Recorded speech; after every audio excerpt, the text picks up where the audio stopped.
La commentatrice royale Angela Levin a dénoncé Meghan Markle pour ses commentaires sur son séjour en Afrique du Sud alors qu'elle travaillait royalement. Le duc et la duchesse de Sussex ont fait un voyage dans le pays en 2019 avec leur fils Archie et Meghan a parlé de sa visite lors de son premier épisode de podcast, publié cette semaine, dans lequel elle se souvient d'un incendie qui s'est déclaré dans la crèche de son fils Archie. Mais la façon dont Meghan a qualifié la maison du haut-commissaire d'unité de logement a irrité la biographe royale Angela Levin. Madame Levin a tweeté, dans son podcast, Meghan a appelé le manoir du haut-commissaire en Afrique du Sud où elle a et arresté une unité de logement.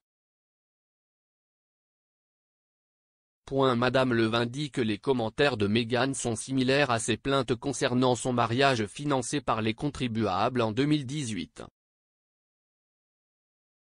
Elle a poursuivi, semblable au moment où elle a rejeté son mariage de 32 millions de livres sterling en disant à Oprah que c'était pour le public car elle voulait quelque chose d'authentique. Rien n'est jamais assez pour elle. Meghan Markle est une coéquipière incroyable pour le prince Harry, déclare un ami de longue date. Meghan Markle a été une partenaire incroyable pour le prince Harry, selon son coéquipier de polo et ami de longue date. Ignacio Nacho Figueras a chanté les louanges de la duchesse, affirmant que Harry aime vraiment être un mari et un père et qu'ils ont une belle famille.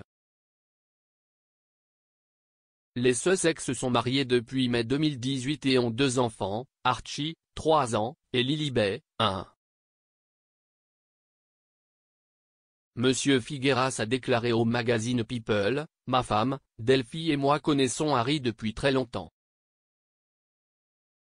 Je sais de première main à quel point il voulait fonder une famille. Il a trouvé un coéquipier ou un partenaire incroyable en Meghan. Ils s'aiment beaucoup. Leurs enfants sont adorables. Le duo a joué au polo ensemble cette saison dans l'équipe Los Padres du Santa Barbara Polo Club. Si rare, le prince William décrit l'équilibre de sa jeunesse et son approche des rencontres. Le prince William a décrit l'équilibre qu'il devait avoir dans sa jeunesse et son approche des rencontres.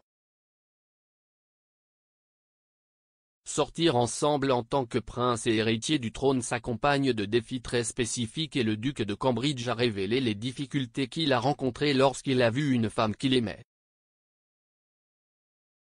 Le prince William est marié à Kate Middleton depuis 11 ans après leur mariage à l'abbaye de Westminster en 2011.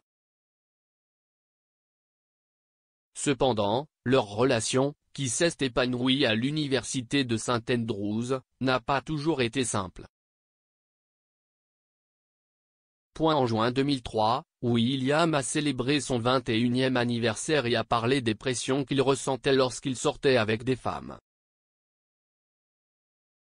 Le futur roi a déclaré, « Si j'ai envie d'une fille et que je l'aimais vraiment et qu'elle m'aime en retour, ce qui est rare, je lui demande de sortir. » Il a poursuivi, mais, en même temps, je ne veux pas les mettre dans une situation embarrassante car beaucoup de gens ne comprennent pas très bien ce qu'il y a à me connaître. Le roi Willem Alexander visite des projets en mer du Nord visant à lutter contre le CO2 et la production d'énergie. Le roi Willem-Alexander des Pays-Bas a visité plusieurs projets en cours en mer du Nord visant à lutter contre les émissions de CO2 et la production d'énergie. La visite montre comment les Pays-Bas s'attaquent au changement climatique et atteignent leur objectif de réduction des émissions de CO2 et de création d'énergie fiable et renouvelable. Les Pays-Bas ont lancé la construction d'un réseau d'hydrogène offshore pionnier composé principalement de conduites de gaz naturel recyclé qui sera prêt en 2027.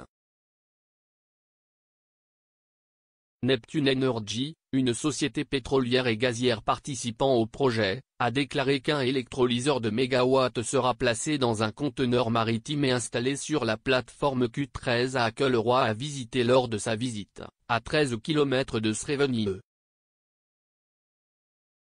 Neptune a déclaré. La plateforme est bien adaptée au projet révolutionnaire, en tant que première plateforme pétrolière offshore entièrement électrifiée en mer du Nord néerlandaise, elle permet d'économiser environ 16,5 kilotonnes de CO2 par an.